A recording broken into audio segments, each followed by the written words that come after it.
Cancer, hi! Welcome to Mr. Queen PH at ito ang inyong weekly reading for October 9 to 15, 2023. Before we begin, promote ko lang ang Cancer bracelet. So this is for alignment of Cancer energies. Meron tong aquamarine, larvicite at selenite. Ayan, so ito ay available sa aking Shopee, link on the description. So let's begin, Cancer. This is a general reading. Just take what resonates. Watch your Sun, Moon, Rising, Venus. For other messages, gamitin nyo lamang ang reading na to bilang gabay. Okay, so let's see your energy, Cancer. You have the Star. Oh, this is healing. Healing from your past, healing from trauma. Yung iba naman, maaring you are healing from a physical pain. Ayan. So, pwedeng nagkaroon kayo ng sakit, no, ng mga nakaraan. So, you are healing, you are recovering. Some of you naman, you are also focused on your dreams, no, na matupad nyo yung mga pangarap nyo. Okay, let's see your challenge. The challenge is the 7 of Wands. Maaring may mga taong nangingialam sa mga decision ninyo.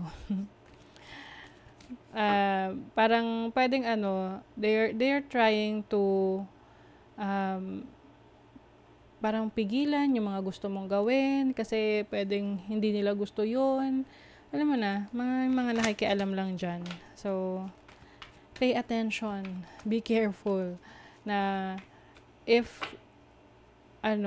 kung hindi mo maintindihan bakit ayaw nila or they are against what you're doing, tinan mo kung ano yung intentions nila.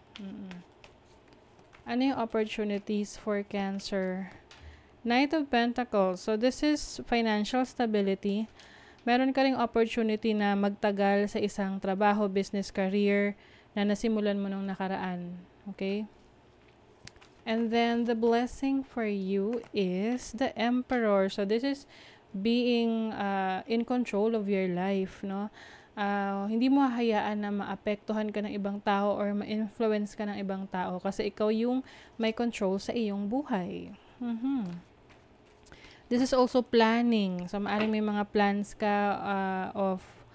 can be travel opportunities din. May mga paplanuhin ka na ng mga gagawin mo moving forward. What is the Star? What is the Star? The Chariot. Wow. So, this is success. This is also your energy, Cancer. You keep your eye on the prize. Very determined kayo ngayon na matupad yung inyong mga pangarap. Walang makakapigil. You have the 5 of Pentacles. So, ito, I think, merong mga taong trying to bring you down because ayaw nila na maangatan mo sila. Alam mo yun? So, that's why pay attention kung bakit hindi sila agree. Maybe because they don't want you to succeed. Oo. So, wag mo na lang silang pansinin. And then, the opportunity, what is the Knight of Pentacles? Wow! See, this is the 10 of Pentacles. Financial stability is coming to you. Sa career mo, sa business mo, may establish mo ng maayos. Oo.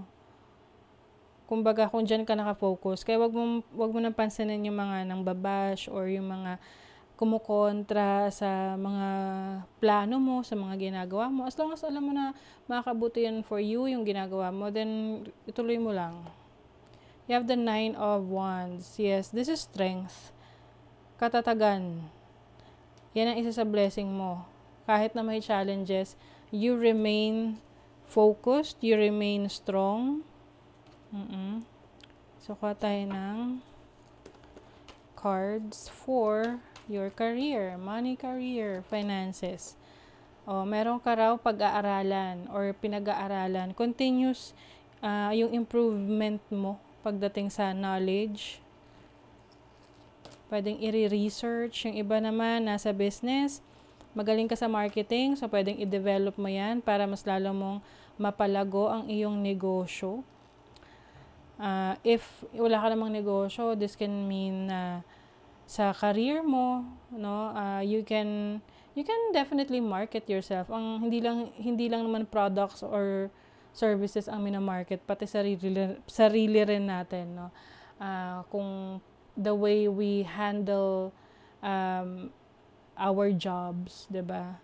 You also have choices. Maraming opportunities mag-open sa'yo sa career, sa trabaho. Don't doubt yourself and trust your instinct. Yun nga lang, pag masyadong maraming pagpipilian, may tendency na parang malito ka, alin yung gusto mo doon, alin yung makakabuti sa'yo. So, trust your instinct, your intuition. Kailangan mo rin daw magpahinga, mag-focus ka rin sa pag-aalaga sa iyong sarili. And just continue what you have started, no? Kasi meron tong magandang kahihinatnan. There is financial stability for you. Pwede mong ipamana sa iyong mga susunod na generation. Let's see sa love. Financial. Memories. Baka may utang sa'yo na may utang sa'yo na person from the past. Naging karelasyon mo, hindi ka pa binabayaran. Some of you naman are really focusing on your family, strengthening your finances with your family. Pwedeng nagtutulong-tulong kayo sa family kung paano nyo mas mapapaunlad yung kabuhayan ng pamilya nyo as a whole, 'di ba? You have the Devil card, the World, and the Queen of Pentacles. Yung iba lang sa inyo rito, overwork or parang nag-o-obsess, no, pagdating sa pera. So, wag masyado mag-obsess sa pera. Lalo na kung hindi mo na naaalagaan yung sarili mo.